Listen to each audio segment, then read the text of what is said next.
আসসালামু আলাইকুম। Beyond border স্পোর্টসের পক্ষ থেকে আপনাদেরকে স্বাগত জানাচ্ছি আমাদের নতুন একটা প্রোগ্রামে। আমরা বিয়ন্ড বর্ডার স্পোর্টসে এর আগে প্রচুর শোতে দেখেছি, ক্রিকেট নিয়ে অ্যানালিস্ট দেখেছি, আমরা ফুটবল নিয়ে রিপোর্টিং দেখেছি। কিন্তু আজকে আমাদের শোয়ের ফরম্যাটটা একটু ডিফারেন্টলি আমরা প্ল্যান করেছি। সেটা হচ্ছে যে আমরা আজকে কোনো ধরনের ক্রিকেটের অ্যানালিস্ট কিংবা কোনো ফুটবল শো কোনো কিছু নিয়ে কথা বলছি না। আজকে কথা বলবো আপনাদেরকে নিয়ে নতুন কোনো ফান মোমেন্ট নিয়ে। আমাদের সাথে আজকের এই ফান মোমেন্ট নিয়ে আমাদের সাথে উপস্থিত আছেন বাংলাদেশের one of the popular cricket analyst Syed Abid Hossain Sami ভাই। ভাই কেমন আছেন? Thank you so much Manna ভাই, ভালো আছি আলহামদুলিল্লাহ। আমাদের সঙ্গে আরো একজন অতিথি আজকে আমাদের সাথে উপস্থিত আছেন এবং আমরা অতিথিকে পরিচয় করে দিতে চাই। তিনি আর কেউ নন, সৈয়দ আবিদ হোসেন সামির সহধর্মিণী জান্নাতুল আপু। কেমন আছেন? আলহামদুলিল্লাহ ভালো, আশা করি আপনারা সবাই ভালো আছেন। জি আলহামদুলিল্লাহ ভালো আছি। মান্না ভাই, থ্যাংক ইউ সো মাচ আমাদেরকে আজকে আমন্ত্রণ জানিয়েছেন আপনি, এবং আরো ধন্যবাদ জানাতে চাই যে আজকে অনুষ্ঠান শুরুর আগে আপনি আমাদেরকে ভরপুর লাঞ্চ করিয়েছেন। অনেক জায়গাতে আমরা যাই যেখানে আসলে শুধুমাত্র কেক এবং কফি দিয়ে চালিয়ে দেয়, কিন্তু আপনি সুন্দর আজকে আমাদের জন্য পোলাও, কোরমা এবং ডিমের একটা মনে হয় কারি ছিল, তাই না? সেটা অ্যারেঞ্জ করেছেন। সো আমার কাছে মনে হয় যে আতিথেয়তাটা, আপ্যায়নটা, এটা আসলে খুব ভালো লেগেছে, এবং thank you so much for the hospitality. Sami ভাই, আপনার শো এর পরে কিন্তু আবার সেম ফুডের অ্যারেঞ্জমেন্ট আছে না, আমার কোনো সমস্যা নেই। দর্শকরা যারা হয়তো এই পার্টটা আমার লাইফে জানে না যে আমি পোলাও, রোস্ট এবং ডিমের কোরমা খেতে খুব পছন্দ করি, ওটা আপনি যতবার আমাকে দেবেন আমি ততবারই সেটা নিয়ে আমার কোনো আপত্তি নাই। আর ওই আপনি যে বলছিলেন যে ফান, আজকে তো খুব ফান নিয়ে কথা বলতে হবে, তো আমরা ফান নিয়ে একটু কথা বললাম। আমরা আজকে একদম টোটালি ফানেই যাব, কোনো ধরনের কোনো ক্রিকেট মাঠ নিয়ে কোনো কথাবার্তা আজকে হচ্ছে না। না, একেবারে। এই জন্যই তো আমি আপনার কৃতজ্ঞতাটা স্বীকার করলাম মান্না ভাই, কারণ অনেক জায়গাতেই হয় কি যে অনেক জায়গাতে আমরা যখন যাই আপ্যায়নের জায়গাটা শুধুমাত্র কফি এবং কেক দিয়ে আপ্যায়নটা হয়ে যায় আর কি সেই জায়গাটা। বাট আপনি আজকে এত সুন্দর আপ্যায়ন করেছেন, এই চিন্তা করছি যে এরপরে ফ্রুটস নিয়ে আপ্যায়ন থাকবে আপনার। না, ডেজার্টের জায়গাটাতে আপনি সেই জায়গাটায় যে ফিরনি অথবা জর্দা, এটা আমার খুব ট্রেডিশনাল ফুড, আমার খুব পছন্দ হয়, আমার খুব পছন্দ ট্রেডিশনাল ফুড। অ্যাপ্রিশিয়েট এটা। সামি ভাই, আমরা একটু আপনার পার্সোনাল লাইফের কিছু কথাবার্তা জানতে চাই। এতক্ষণ তো সেটাই বললাম, পার্সোনাল লাইফ। এটা তো আপনার ফুড হ্যাবিট নিয়ে কথা হচ্ছে, আমরা ফুড হ্যাবিটের বাইরে। ফুড হ্যাবিট কি পার্সোনাল না? Obviously food habit personal life, কিন্তু আমরা আরেকটু পিছনে যেতে চাই। যখন আপনার ফুড হ্যাবিটের প্রেফারেন্স হওয়ার আগে আপনার বেসিক কিছু প্রেফারেন্স ছিল, যদি বলি যে আমরা এটাই বেসিক ফুডটা বেসিক। আমি আপনাকে বলি মান্না ভাই, সেটা হচ্ছে খাদ্য, বস্ত্র, বাসস্থান, শিক্ষা, চিকিৎসা। সো এই জায়গাটা অন্যটা প্রথম আসে। তো আলটিমেটলি আপনি বেসিক যদি বলেন, বেসিক কিন্তু শুরুটা সেই খাদ্যটাই। তো আমি সেই খাদ্যটাই এই কারণে বললাম, আমি ওটা নিয়ে আসবো। সামিমের ফুড হ্যাবিট নিয়েও কথা হবে, ভাবির সাথে এটা নিয়েও কথা হচ্ছে, আমরা রেখেছি এখানে। সবার আগে জানতে চাও যে আমরা ক্রিকেটের যদি কথা বলি, বাংলাদেশের ম্যাক্সিমাম প্ল্যাটফর্মে সামি ভাইকে আমরা দেখি। জি, অ্যানালিস্ট বলেন, প্রেডিকশন বলেন, বাংলাদেশের ক্রিকেটের ডেভেলপমেন্ট বলেন, কোন জায়গাতে কি কি করা উচিত, এটা কিন্তু আসলে বাংলাদেশের প্রত্যেকটা মানুষ। আবার সিরিয়াস কথা বলছেন? না, সিরিয়াস কথা না সামি ভাই, আমি জাস্ট জিনিসটা শুরু করতে চাই এভাবে যে আমরা ঘুরে ফিরে কিন্তু এই জায়গাটাতে আপনাকে দেখে এসেছি এতদিন। তো এই জায়গাটায় শুরু করার পিছনে আপনার আর্লি এজে ক্রিকেটে আসা কিংবা ক্রিকেট নিয়ে আলোচনা করা, কিংবা এই যে থাকে না যে একটা মোমেন্টাম ধরা যে লাইফে আমি এখান থেকে ক্যারি করতে চাই, এই জায়গাটা কিভাবে শুরু? এটা প্ল্যান করে আসলে কোনো কিছু হয় নাই। প্ল্যান করে কোনো কিছু হয় নাই বলতে কি, ধরেন আজকে আমি ক্রিকেট অ্যানালাইসিস যেটা করছি, আমার প্রায় ভিডিওতেই আমি আই লাইন ফল করা নিয়ে কথা বলি, হেড পজিশন ফল করা নিয়ে কথা বলি, টো পজিশন ঠিক করা নিয়ে কথা বলি। এইটা আজকে 2025 সালে এসে বা আমি তো 2023-24 থেকে শুরু করেছি, 2022-23-24 এসে হয়তো বা বাংলাদেশের মানুষ নতুন দেখলো, কিন্তু আমি এটা 1999 বা 2000 সাল থেকে স্টার স্পোর্টসে দেখতাম। চারু শর্মারা এই কাজটাই করতেন, হর্ষা বগলারা এই কাজটাই করতেন আসলে মূলত। এবং ওই তখনই স্পোর্টস সায়েন্স নিয়ে কথা হতো, স্পোর্টস বায়োমেকানিক্স নিয়ে কথা হতো, সেটা 99-2000 সালের কথাই আমি বলছি আপনাকে। তো আলটিমেটলি আমাদের বাংলাদেশে হয় কি, ক্রিকেট বিশ্লেষণ বলতে হচ্ছে যেটা বোঝানো হয় বা মানুষ যেটা গড়পড়তা মানুষ বুঝতো বা বুঝে যে ক্রিকেটের বাইরের কথাবার্তাগুলো নিয়ে, আলটিমেটলি এই দুর্নীতি করেছে, ও দুর্নীতি করেছে। বাট আমি তো যে ওরিয়েন্টেশনে বড় হয়েছি, সেই ওরিয়েন্টেশনে আমি যেমনটা, তখন আমরা স্টার স্পোর্টস দেখতাম, ESPN চ্যানেল ছিল, স্টার ক্রিকেট ছিল, তখন দূরদর্শনেও অনেক ইম্পর্টেন্ট টেস্ট ম্যাচ গুলো হতো। ডিডি ন্যাশনাল ছিল, ডিডি স্পোর্টস ছিল।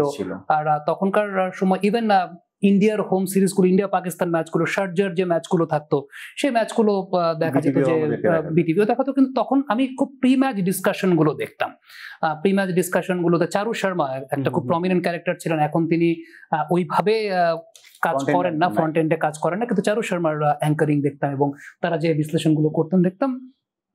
তো তখন থেকে মনে হতো যে আই উইশ কোনোদিন বাংলাদেশে এরকম অনুষ্ঠান হবে এবং সেই জায়গাটায় কাজ করব। কিন্তু আনফরচুনেটলি টেলিভিশন চ্যানেলগুলোতে আমি কখনোই আসলে ওই রকম সেট আপটা দেখিনি, হয়তো বা ওই নলেজের জায়গাটাতে সবাই ওই এফোর্টটাও দিতে চান না। তো আমি তো আসলে একটা পর্যায়ে পর্যন্ত ক্রিকেটই খেলছিলাম, বা ক্রিকেট খেলা নিয়েই আসলে আমার চিন্তার জায়গাটা অনেক বেশি। ইভেন যমুনা টেলিভিশনে যখন আমি কাজ শুরু করি, তারপরেও আমি ক্রিকেটটাকে পাশাপাশি ধরে রেখেছিলাম, যে কারণে আজ পর্যন্ত, এখন পর্যন্ত কিন্তু I have to be grateful to the Jamuna television management. এখন পর্যন্ত, আজ পর্যন্ত কিন্তু আমার 8 ঘন্টার কোনো ফিক্সড ডিউটি আওয়ার নাই। ইটস বিকজ ব্যাক ইন 2014, 2015 আমার কথাটা ওইরকমই ছিল যে I want to play cricket, I want to be in the cricket field. So that's why আমার শুধুমাত্র শো বেসিসে আমি কাজ করতাম, কিন্তু আমার এমপ্লয়মেন্টটা ফুল টাইম বেসিসে, কিন্তু আমার কোনো মানে অন্য কোনো জায়গা থেকে আমার কোনো বার্ডেন নাই। সো একটা পর্যায়ে 2020-21 সালের দিকে আমার একটা এনকেফেলাইটিসের প্রবলেম হয়, এবং তখন আমি আইসিইউতে ছিলাম প্রায় কতদিন ছিলাম, 4 দিন আইসিইউতে ছিলাম, লাইফ সাপোর্টে ছিলাম। ওটা রিকভারি করতে অনেক সময় লাগে, 4 মাসের মতো রিকভারি করতে সময় লাগে। খুব ইন্টারেস্টিং ব্যাপার যে 4 মাস পরে কিন্তু আমি আবার ঢাকা লিগও খেলি। 4 মাস পরে আমি ঢাকা লিগও খেলি, বাট খেলতে গিয়ে দেখলাম যে physically I am not getting that comfortable stage. তো তখন থেকেই আসলে চিন্তা করলাম যে ওকে, এটা যেহেতু ফিজিক্যালি আমি ওইভাবে পারছি না কাজটা করতে, তো লেটস ডু সামথিং এলস। অ্যানালাইসিসটা শুরু করি, ক্রিকেট অ্যানালাইসিসের জায়গাটা।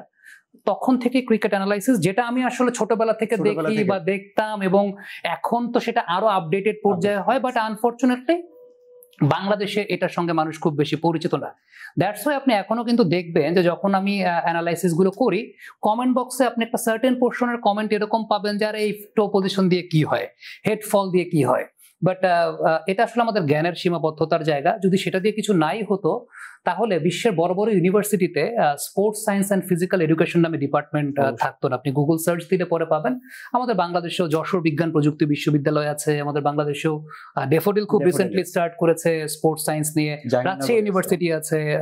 আমার আর বাকিগুলো ওইভাবে এই মুহূর্তে মনে নাই বা জানা নাই, বাট এগুলো তো সাবজেক্ট দেখেই এগুলোর থিওরিটিক্যাল পড়াশোনা হচ্ছে বা সবকিছু। So this is the starting. আর আমরা ছোটবেলায় যে জায়গায় বড় হয়েছে, আজিমপুর কলোনিতে ঢাকা শহরের মধ্যে আমরা সব থেকে বেশি প্রিভিলেজড এই জায়গাটাতে, যে মাঠ ছিল সামনে, প্রতি বছর টুর্নামেন্ট হতো, ন্যাশনাল প্লেয়াররা এসে খেলতো, এবং আমরা ওই খেলাধুলার একটা এনভায়রনমেন্টের মধ্যেই থাকতাম। এবং সত্যি কথা বলতে প্রফেশনাল ক্রিকেট তো একটা পর্যায়ে পর্যন্ত খেলেছি বা ওই কাজটা করেছি। তো ওইটাকে যখন একটা ফিজিক্যাল লিমিটেশনের জায়গা আসলো, তখনই অ্যানালাইসিসটা সিরিয়াসলি আসলে থেকে আসলে অন্য একটা প্ল্যাটফর্মে এই ক্রিকেটার ভালোবাসা ক্যারি করার একটা ট্রাই করা আর কি। এক্স্যাক্টলি। আমি একটু জানতে চাওয়া যে ক্রিকেটার সামি ভাইকে তো আমরা আসলে ওইভাবে কখনো দেখিনি। এখন যখন সামি ভাইয়ের অ্যানালিস্ট আমরা দেখি, তখন হয়তো সামি ভাই বলেন যে আসলে সামি ভাই ফার্স্ট ক্লাস ছিলেন। আসলে যারা ক্রিকেটের সঙ্গে খুব বেশি ওতপ্রোত কানেক্টেড, তারা হয়তো সামি ভাইকে চিনেন যে সামি ভাই ফার্স্ট ডিভিশন, ফার্স্ট ক্লাস খেলেছেন, কিংবা এখনো ওই অ্যাবিলিটি যদি থাকতো, ফিজিক্যালি ফিট থাকতেন, সামি ভাই খেলতেন। আসলে এই ক্রিকেটে আসার পিছনে কিংবা আজকে সামি ভাই আসার পিছনে ফ্যামিলির কন্ট্রিবিউশন কেমন? হ্যাঁ, এটা যেটা হয় কি আসলে, যে ওই আমাদের গড়পড়তা মিডল ক্লাস ফ্যামিলিতে কখনোই আসলে স্পোর্টসের ব্যাপারে এনকারেজমেন্টটা হয় না, আমাদের এনকারেজটা করে না। এটার পেছনে অন্যতম বড় কারণটাও যেটা বললাম, যে আমাদের একটা বেসিক একটা জ্ঞানের সীমাবদ্ধতার জায়গা থাকে। কিন্তু আপনি যদি চিন্তা করেন যে ওয়ার্ল্ড ওয়াইড যারাই তাদের একটু আউট অফ বক্স ফিল্ডে সফল হয়েছেন, প্রত্যেকে কিন্তু ফাঁকিবাজি করেই সফল হয়েছেন। এখন অনেকেই একটা বিষয় আমি দেখি যে ব্যর্থ মানুষদের একটা অজুহাত থাকে, এবং সেই অজুহাতটা দেখা যায় প্যারেন্টসদের দিকে অজুহাতটা দেন, ফ্যামিলির দিকে অজুহাতটা দেন, সাপোর্ট পাইনি। পৃথিবীতে যেই জীবনে যা কিছু করেছে না কেন, ম্যাক্সিমাম ক্ষেত্রে সাপোর্টটা পায় নাই। সো একটা সার্টেন স্টেজ চেয়ে আগে আপনাকে নিজেকে ওই অবস্থানটায় নিতে হয়, দেন আপনি আপনার ফ্যামিলিকে কনভিন্স করতে পারেন। সো আমার ক্ষেত্রে ব্যাপারটা সেরকম হয়েছে। একটা সার্টেন স্টেজ পর্যন্ত সেই এটা খুব স্বাভাবিক ব্যাপার, কেউ সাপোর্ট দিবে না। বাট যখন I am doing something good, তখন ফ্যামিলিকে আস্থা পাচ্ছে, ফ্যামিলিকে ওইটাতে কনভিন্স করাটা খুব ইজিয়ার হয়ে যায়। বাট এক্ষেত্রে আমি আমার পাশে থাকা ভদ্রমহিলাকে আমি মানে ক্রেডিটটা এই জায়গাটাই দিব। সেটার পেছনে কারণটা হচ্ছে, ধরেন স্টিল নাও এখন পর্যন্ত আপনি যদি চিন্তা করেন যে আমার ডেইলি লাইফস্টাইল যদি চিন্তা করেন, অনেকে ভাবে জাস্ট ক্যামেরাটা ওপেন হয়ে গেল, আমি কথা বলা শুরু করলাম, কন্টেন্ট হয়ে গেল। স্টিল নাও প্রতিদিন সকালবেলা ঘুম থেকে আমরা হয়তো একই সাথে উঠছি, উনি ওনার অফিসে চলে যাচ্ছেন, উনি একটা কর্পোরেট জায়গায় কাজ করেন, আমি চলে যাচ্ছি কিন্তু মাঠে, আমি মাঠে চলে যাচ্ছি, আমি মাঠে গিয়ে নিজে কিছুক্ষণ প্র্যাকটিস করছি। ধরেন যে কন্টেন্টটা আমি করছি ওইটা আমার ফিজিক্যালি তো অ্যাপ্লাই করে দেখতে হবে যে আসলে লিটন কুমার দাস যদি 140-এর কোনো একটা বল মিস করে থাকেন, কেন তিনি মিস করেছেন। বোলিং মেশিনে আমি আগে 140 কিলোমিটারের বলটা খেলে দেখি, ওই জোনের বল প্র্যাকটিক্যালি দেখি, তারপর অ্যানালাইসিসটা আমার আরো জোরালো হয়। সো ওই কাজটা করি, ওই কাজটা করার পর নিজের প্র্যাকটিস, ফিটনেস ড্রিল, কন্টেন্ট, দেন যমুনা টিভিতে রাত 8টার সময় যাই। এরপরে এখন আমার বিভিন্ন জায়গায় হয়তো বা এখন মিটিং থাকছে, আপনার সাথে মাঝে মধ্যে আমার অনেক কফির আড্ডা হয়, আপনি আমাকে কফি খাওয়ান, আমিও খাই, আবার আমিও আপনাকে কফি। আপনি হাসছেন কারণ আমি বুঝলাম না বিষয়টা। না, এটা তো মজা না, এটা তো ডেফিনেটলি। আপনার খুব প্রিয় হচ্ছে ওরিও মিল্কশেক, আমার প্রিয় হচ্ছে এসপ্রেসো শট। সো এই যে এটা আমি পাশে আছি এজন্য মনে হয় বলা হচ্ছে না না না, এটা ট্রু ফ্যাক্ট যে আমরা প্রচুর কফি আমি জানি সে ঠান্ডা অনেক পছন্দ করে। আচ্ছা, ওকে, এটা শুধু আমার জন্যই বলা হয়েছে। ওকে, না এসপ্রেসোর মধ্যে আবার চিলড এসপ্রেসো পাওয়া যায় আর কি, সেটা তো বলি নাই। সো ওই যে এই যে সময়টা আবার রাত 11টা-12টার দিকে ফিরছি, উনি তো ওগুলো মেনে নিয়েছেন, এবং এটা তো আজকে মেনে নিয়েছেন। আমি যদি আপনাকে বলি যে 2017 সালে আমি যখন আবার নতুন করে ক্রিকেট প্র্যাকটিস শুরু করি, by that time we were married. বিষয়টা এরকমও না যে আমাদের ফিনান্সিয়াল কন্ডিশন তখন খুব বেশি স্টেবল ছিল বা খুব বেশি আমি কনভিন্স করতে পেরেছি যে ওকে ক্রিকেট অ্যানালাইসিস করে বা ক্রিকেট খেলে একটা ক্যারিয়ার বিল্ড করা যায়, ফ্যামিলি সার্ভাইভটা করাতে পারবো। ওই মোমেন্টে তো ইনভেস্টটা করেছেন উনি অবশ্যই, ওই মোমেন্টে। হ্যাঁ, বিষয়টা এরকম আমি একটু বলতে চাই, সেটা হচ্ছে সামির সাথে আমার পরিচয় কিন্তু 2014 থেকে, ওকে আমি চিনি তো না 14 আমি আসছি সেখানে, তুমি জানো না বাট আমি জানি এটা, কারণ আমি বিসিএস তে ছিলাম তখন। আর সামিকে কিন্তু আমি যমুনা টেলিভিশনের সামি হিসেবে পরে জানতে পারছি, যে সামি কোথায় যে করতো সেই হচ্ছে সেই সামি। আমি অতটা টেলিভিশন দেখতাম না, কারণ আমিও কিন্তু স্পোর্টস মাইন্ডেড, মানে আমি ছোটবেলা থেকে ক্রিকেটের সাথে কোনো না কোনো ভাবে হচ্ছে জড়িত ছিলাম। তো বিসিএস তে আমি ছিলাম, ওখানে উনি গেস্ট হয়ে যেতেন আর কি মাঝে মধ্যে, ইনফ্যাক্ট আমাদের টিমের হয়ে উনি খেলতেন।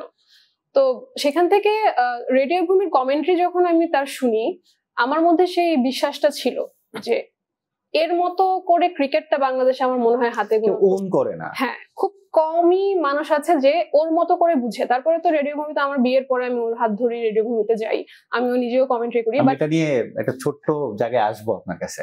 আচ্ছা, তাহলে আমি পরে বলি এই জায়গাটা। তবে না, আমি কেন বললাম যে আমি ইনভেস্ট কেন করেছি, আমার মধ্যে সে বিশ্বাসটুকু ছিল যে ক্রিকেটার হিসেবে সে কতটুকু সফলতা অর্জন করতে পারবে তার জীবনে, সেটা হয়তো আমি জানি না, এখনো আমি জানি না, বা তখন আমি জানতাম না। বাট ক্রিকেট নিয়ে সে কিছু একটা যদি করে, সেটা কোনো না কোনো পর্যায়ে যাবে, এই বিশ্বাসটুকু আমার ছিল।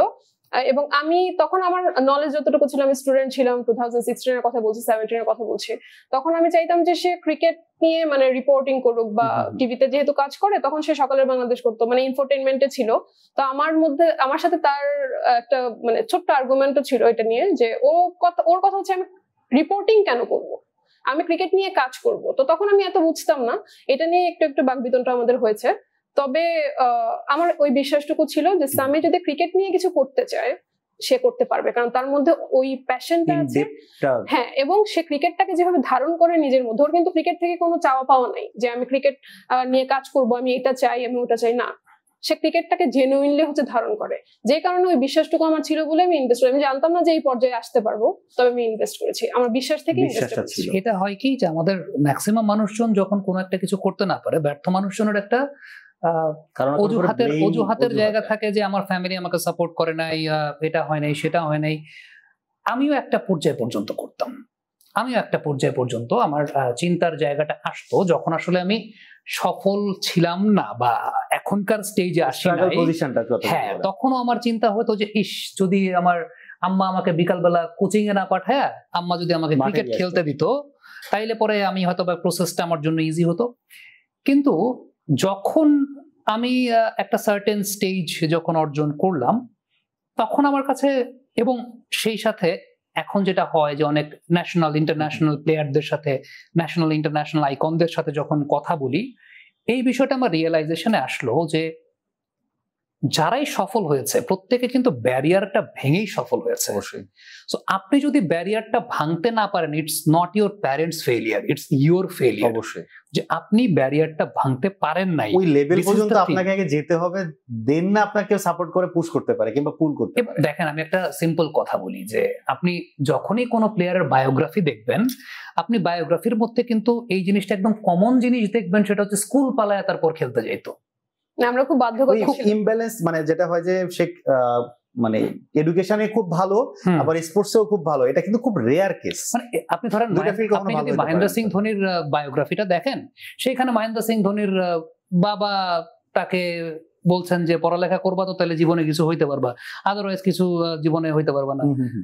চাকরিতে তাকে নিয়ে যাওয়া হলো, সে চাকরির ওইখানে তার ওই জায়গায় রেলওয়ে টিকিট কালেক্টর ছিলেন। এবং ওই যে ওই পার্টিকুলার মোমেন্টটা আপনি চিন্তা করে দেখেন যে মহেন্দ্র সিং ধোনি ওই জায়গাটায় বসে আছেন রেলওয়েতে, he is all alone, it's his decision. তিনি যদি তখন তার বাবার কথা শুনতেন, তার মায়ের কথা শুনতেন, তার বোনের কথা শুনতেন, মহেন্দ্র সিং ধোনি হতে পারতেন না। এখন দোষ কিন্তু সারা জীবন দিতেন বাপ মারে। ওই ট্রেনটা মানে ছুটে চলা ট্রেনটাকে ধরেছেন উনি। So it's your duty to catch up the train.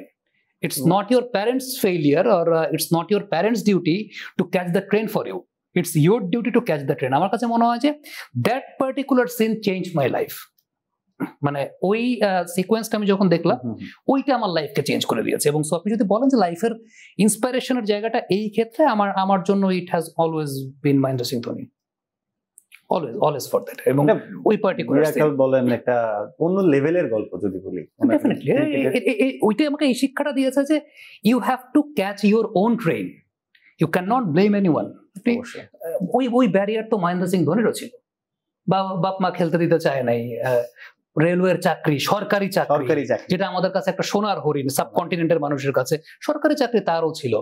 এখন ওই যে ওই ট্রেনটা ধরে তারপর উনি সেই জায়গাটায় আসছেন, আসার পর রঞ্জিতে ওই দিন পারফর্ম করাটা কিরণ মোরের সামনে, it was his duty, it was his calibre. এবং এই পুরো জার্নিটাতে আমরা কিন্তু মহেন্দ্র সিং দেখেছি যে কতগুলো বাধা সে, মানে এটা তো মুভির মাধ্যমে আমরা দেখেছি, কিন্তু এর বাইরে একটা কথা বলি, মুভিতে আপনি যতটা দেখেন, 3 ঘন্টার মুভিতে যতটা দেখেন, বাস্তব তার চাইতে বড় ফিল্মে।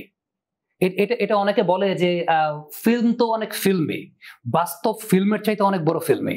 বাস্তবের ফিল্মি যে ব্যাপারটা, এটা ধারে কাছে কোনো কিছু নাই। আপনি 3 ঘন্টায় মহেন্দ্র সিং ধোনির কিছু কিছু স্ট্রাগল দেখছেন, তার মানে আপনি চিন্তা করে দেখেন আমি নিজের সাথে রিলেট করতে পারি কেন, ওই স্ট্রাগলিং ফেজগুলো আমি পার করে আসছি, that's why I can relate everything.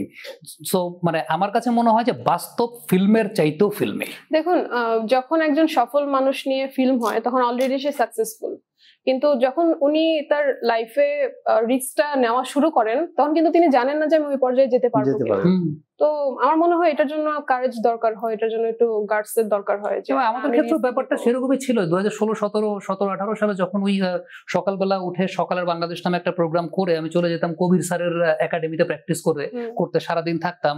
ওই সময় কিন্তু ধরেন আমাদের ফ্যামিলি থেকেও এক ধরনের কথার জায়গা ছিল যে ওকে টেলিভিশনে উপস্থাপনা করছি, তার সাথে আমরা অন্য আরো কিছু করতে পারি কিনা, অন্য কোনো, but I chose cricket over everything. এবং সেই সময়টা উনি সেই জায়গাটায় উনি তখন রেডিওতে একদম ফুল টাইম জব করছেন, একদম অন্যান্য HR পলিসি এবং মার্কেটিং অন্য সবকিছু উনি দেখছেন। সো ওই টাইমগুলোতে আমি যেটা বললাম যে আলটিমেটলি রিস্ক তো লাইফে নিতে হয়, এবং রিস্ক নেয়ার পর ওইটাকে ধরে রাখাটা আসলে একদম পুরোপুরি আপনার ডেডিকেশনটা আসলে প্যাশনটা। যখন আমি দেখলাম যে না, ক্রিকেট থেকে যদি আমি ওকে সরাতে চাই তাহলে অ্যাকচুয়ালি ওর মানে মেন্টালি অন্য কোথাও কখনোই সেট হবে না, আর কিছু পারে না। না ওইরকম না বিষয়টা, অন্য কিছু পারে না সেটাও না, সে কিন্তু EEE থেকে গ্রাজুয়েট করা। তো সিরিয়াস হয়ে যাচ্ছে এরকম না, আমরা একটু ভাবির কাছে আসতে চাই। আমার মনে হয় ক্রিকেটটা হচ্ছে ওর ভালোবাসা, বা মানুষের কিছু কিছু পয়েন্ট থাকে না যেটার জন্য আমরা খুশি থাকি, আমরা আনন্দ পাই। তো আমার কাছে একটা পর্যায়ে মনে হয়েছিল যে ওকে যদি আমি খুব প্রেসার দিয়ে 9 to 5 জবে পাঠাই, কারণ তখন আমরা নিজেরাই কিন্তু অনেক ছোট ছিলাম, আমরা জানি না যে আমাদের লাইফটা স্টার্ট করেছে, আমরা দুজনই স্টুডেন্ট তখন, তো কোথায় গিয়ে দাঁড়াবো। তখন আমি দেখলাম যে আমি যেহেতু কর্পোরেট জব করছি, আমি 9 to 5 জব করছি, ওকে ওর মতো করে ছেড়ে দিই। একটা মানুষকে ছেড়ে দিই, ছেড়ে দেওয়ার পরে তারপরে ও মানে ও যদি ওর প্যাশন থেকে কিছু করতে পারে গুড, আর যদি ও নিজে দেখে যে না আমি ট্রাই করার পরেও পারি নাই, তখন সে নিজেই হচ্ছে কামব্যাক করবে। তো আমি ওই জায়গা থেকে ওকে জাস্ট ছেড়ে দিয়েছি যে ডু ইওর জব। ভাবি, আমরা যেটা জানি যে আপনি একটা কর্পোরেটে জব করছেন, ম্যানেজার পজিশন হোল্ড করে আছেন, ডেপুটি ম্যানেজার পজিশন। আচ্ছা, হয়ে যাবেন ইনশাআল্লাহ, আমরা দোয়া করি। ডেপুটি ম্যানেজার পজিশন হোল্ড করছেন, এছাড়া আপনি বাংলাদেশের একটা পপুলার মানে ক্রিকেট এবং স্পোর্টস রিলেটেড একটা প্ল্যাটফর্ম আপনি ওন করেন, অন ফিল্ড ওন করেন। এছাড়া করি না, আমি ম্যানেজ করি। যাই হোক, আপনি সিও পজিশনটা আপনি হোল্ড করেন। সো এই ক্ষেত্রে একটা জিনিস হচ্ছে সামি ভাইকে ম্যানেজ করা, সামি ভাই এই বিজি লাইফটা ম্যানেজ করা, সাথে কর্পোরেট লাইফটাকে ম্যানেজ করা, এছাড়া আপনার ফ্যামিলি লাইফটা ম্যানেজ করা, এত কিছু সম্ভব কিভাবে? সম্ভব, আমি যদি অনেস্টলি মানে কাউকে ক্রেডিট দিতে চাই, আমি কখনো সুযোগ পাইনি, একটু বলতে চাই। আমার শাশুড়ি না থাকলে আসলে খুব ডিফিকাল্ট হয়ে যেত, কারণ আমার নিজের জব, আমি দুইটা জায়গায় একদম ফুললি আমি ইনভলভ। সেই সাথে দেখা যায় যে ও যেহেতু ওর একটা টাইমের সাথে কাজ করা লাগে, সেই টাইমটাও মেনটেন করতে হয়। তো আমার যদি ফ্যামিলিটা ওরকম মেনটেন করতে হতো, মানে একদম ফুল টাইম ফ্যামিলি মেনটেন করতে হলে আমার জন্য খুবই টাফ হয়ে যেত। তবে আমার শাশুড়ি এই জায়গাটাতে আমাকে খুব বেশি আসলে হেল্প করেছেন। তো ফ্যামিলির জায়গাটা আমার শাশুড়ি মোটামুটি মেনটেন করেন।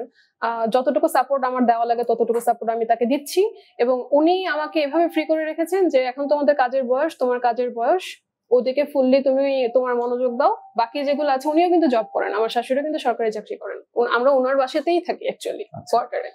তো উনি আমাকে ওখান থেকে ফ্রি করে দিয়েছেন যে তুমি আগে তোমার ক্যারিয়ারটা দেখো, সংসার সারা জীবন করতে পারবা, কিন্তু এখন তোমাদের কাজের বয়স, তোমরা কাজ করো বাইরে, আর ঘরটা হচ্ছে আমার উপর ছেড়ে দাও। এটা বড় একটা আশীর্বাদ। আসলে মানে অনেকেই এখনকার যুগে কিন্তু জয়েন্ট ফ্যামিলিটা বুঝে না, যে জয়েন্ট ফ্যামিলিতে থাকার উপকারিতা কি কি। আমাকে জিজ্ঞেস করেন ভাই, আমি আমার বাসায় যদি ফিরে আমার শ্বশুর শাশুড়িকে না দেখে আমার ভালো লাগে না, কারণ আমার কাছে মনে হয় খালি বাসায় ভাবে মানে কিভাবে মানুষ থাকে আমি জানি না। দুইজন কখনোই ফ্যামিলি হয় না, হাজবেন্ড ওয়াইফ কখনোই ফ্যামিলি হয় না। ওখানে মুরব্বি থাকতে হবে, ওখানে বাচ্চা কাচ্চা থাকতে হবে, ওখানে বিড়াল থাকতে হবে, এগুলো হচ্ছে ফ্যামিলি, তাই তো? তো আমার লাইফটা ইজি করেছে, আমি এত ছোট করতে পারছি, ও করতে পারছে। তারপর ধরেন আমি 2-3টা জব করতে পারছি, শুধুমাত্র আমার মানে ফ্যামিলিতে আমার মা, আমার শাশুড়ি, এরা দুইজন আমাদেরকে, আমার মা কিন্তু আমার বাসার পাশেই থাকেন, আমার মা আর আমার শাশুড়ির মধ্যে আমার খুব ভালো সম্পর্ক। তো দেখা যায় যে মানে বড় কোনো কিছু হলে পরে আমার মা শাশুড়ি মিলেই সবকিছু ম্যানেজ হয়ে যাচ্ছে। তো ওই প্রেশারটা আমার উপর নেই বলেই আসলে আমি এত চলতে পারছি। আমরা দুই আন্টির কথা শুনলাম যে তাদের অনেক সাপোর্ট ছিল, ভাইয়ার কতটুকু সাপোর্ট?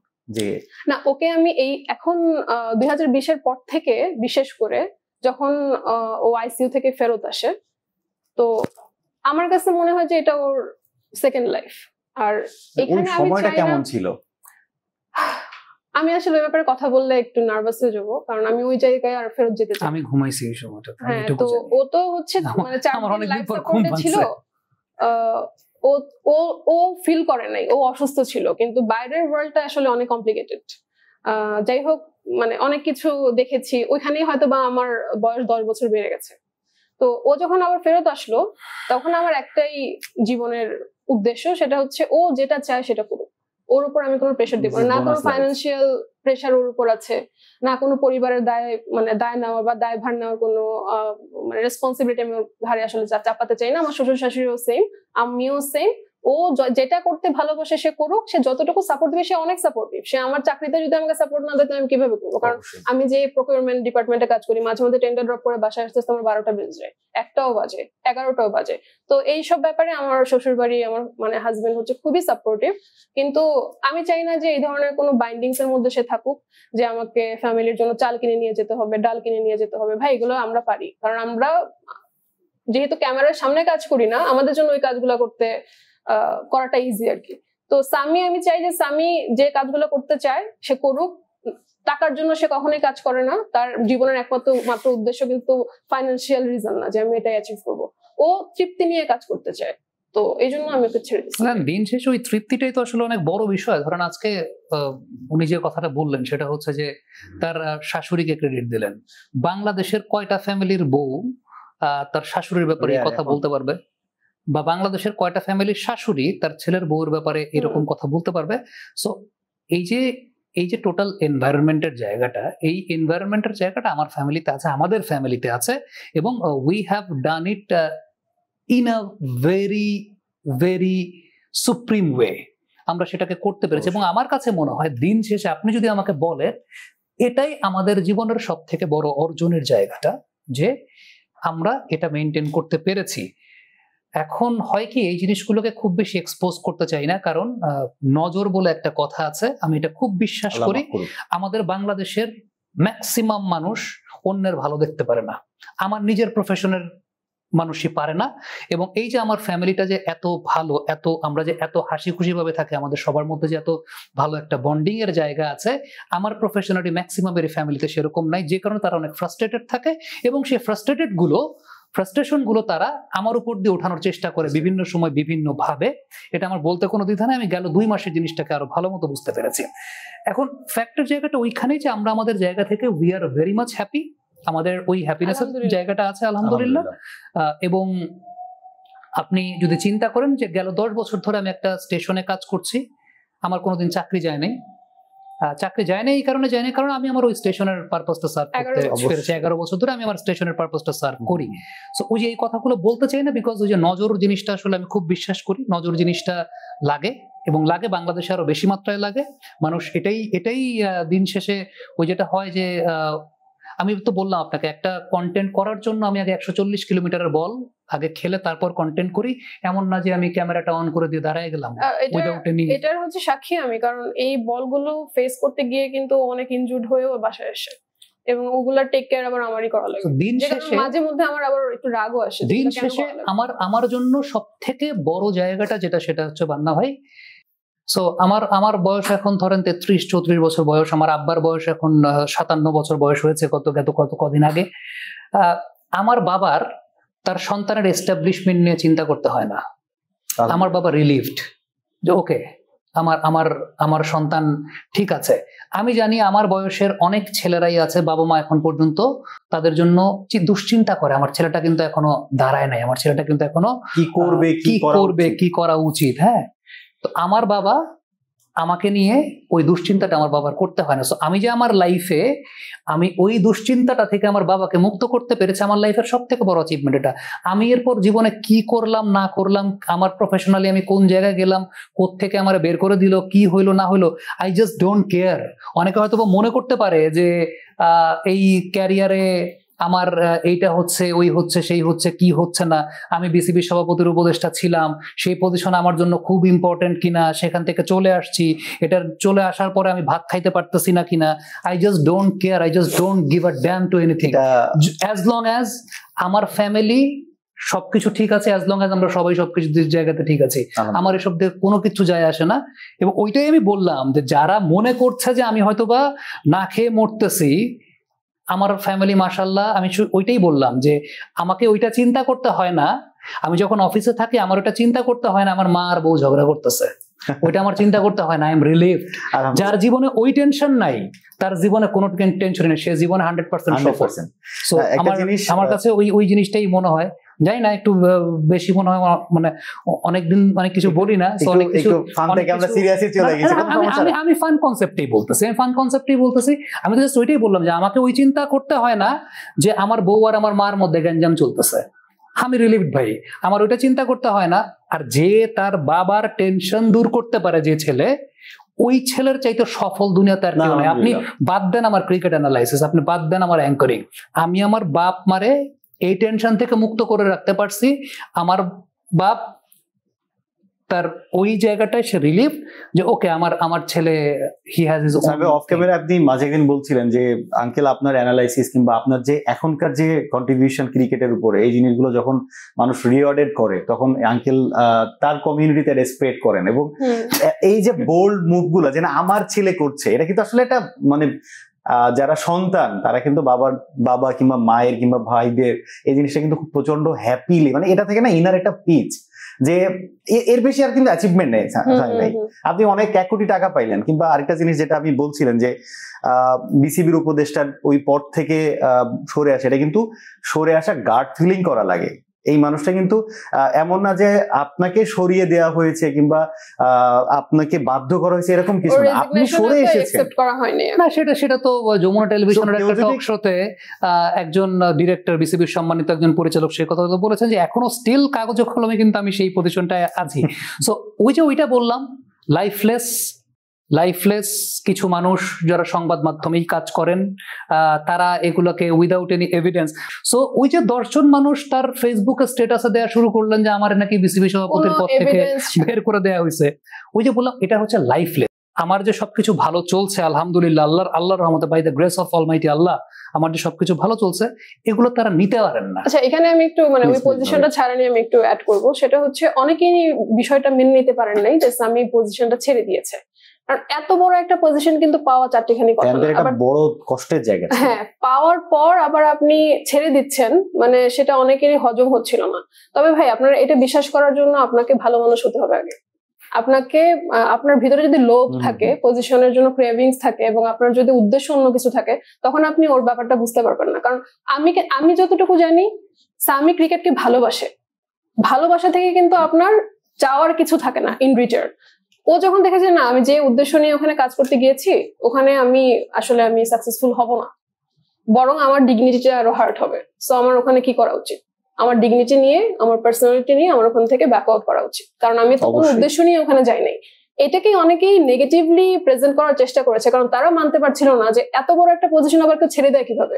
এটা মানার জন্য আগে আপনাকে ভালো মানুষ হতে হবে, তারপর আপনি বুঝতে পারবেন যে অ্যাকচুয়ালি সে কেন ছেড়েছে। না, আমি তো সব কথা এখনো তো কোনো জায়গায় বলিনি, জাস্ট এইটুকু কথা, জাস্ট আপনার এই জায়গাটা একটা কথা বলি। টাকা পয়সা নিয়েও তো অনেক কথা আসছে। প্রথম কথা হচ্ছে বিসিবি প্রেসিডেন্টের উপদেষ্টা এবং বিসিবির যারা ডিরেক্টর আছেন, তাদের কিন্তু ক্রিকেট বোর্ডে কোনো বেতন নাই। সো আমারও কোনো বেতন ছিল না। এবার আপনাকে একটা কথা বলি, সেটা হচ্ছে যে 10 দিন কাজ করেছি, নিজের পকেট থেকে 17,500 টাকা খরচ করে কাজ করেছি। সো আলটিমেটলি জাস্ট এইটুকুই বললাম, আর বাদ বাকি কথা আমি বলবো। মানে আমার কাছে মনে হয় দর্শক যারা আছেন অনেকেরই জানার খুব আগ্রহের জায়গা আছে, ইচ্ছার জায়গা আছে, এখন বলবো না, বাদ বাকি কথা আমি